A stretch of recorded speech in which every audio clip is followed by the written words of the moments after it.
You've probably heard the story of the resilient person, but have you heard of the myth?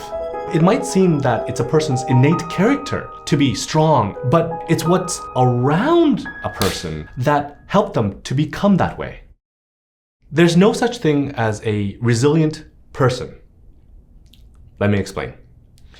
We'll hear of these people who have experienced unreal atrocities. They've been severely burned or tortured. They've had a loved one murdered, or they've lost everything. But instead of staying broken, they were forgiving. They were able to get back to a productive life, and they showed kindness, love, and generosity. And we say, wow, what resilient people. Now, it might seem that it's a person's innate character to be strong, adaptable, and good-natured. But resilience research is showing us that it's what's around a person that helped them to become that way. There was this neat natural experiment with two of my sons and snowboarding. So my oldest son, when he started to learn how to snowboard, he had all this nice, soft, fluffy snow. And every single time he fall, it would be comfortable for him. He wouldn't be hurt. And so he felt it was fun. So he got back up and he kept on going. And eventually he developed really, really good skills.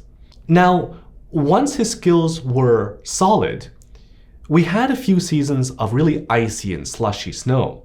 But in those conditions, he was so solid on the snowboard that if a person just stopped right in the middle of the hill for no reason, he could just move around them.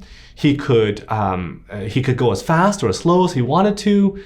And he really didn't ever fall. But if he fell, then he knew how to recover so that it would minimize the hurt and the pain on his body. Now, his younger brother is a few years younger than him.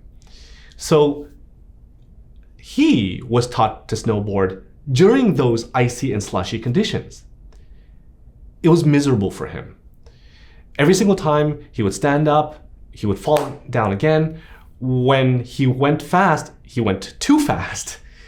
And during slushy conditions, he couldn't move at all. He was always sore because he actually had to force his snowboard in certain ways.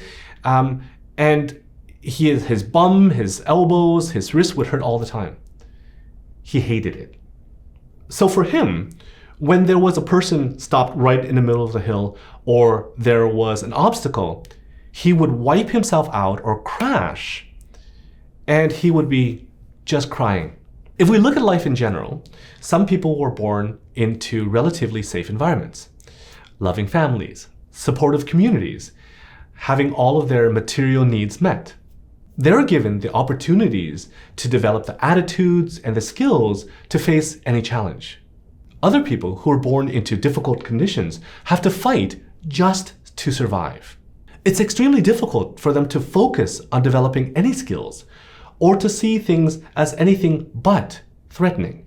So we can't really judge a person by their response to a situation because we really don't know what happened to them before then.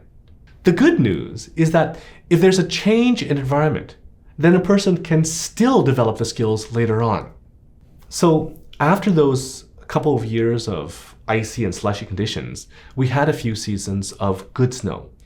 So we were able to convince our second son to try snowboarding again. We told him that, we love you and we want to do this as a family. So if you get good, then we can travel to Europe, to Australia, to other parts of the world to go skiing and, try different foods and have different adventures with him. So he decided to give it another shot. And because the snow was better, then he didn't feel so bad when he fell. Now, he still progressed slower because he remembers that pain of the fall and of the difficulties, but he's gaining confidence. And hopefully, after a few more years of good condition, then he'll be able to catch up to his brother, or at least meet his own potential. It's important to realize that our environments play a crucial role in developing our skills and personal character. Because then we can seek different environments if we find that the environment for ourselves or others is not safe and supportive. And we can be less judgmental of ourselves and others if we lack the skills and attitudes to overcome a specific challenge at a specific time.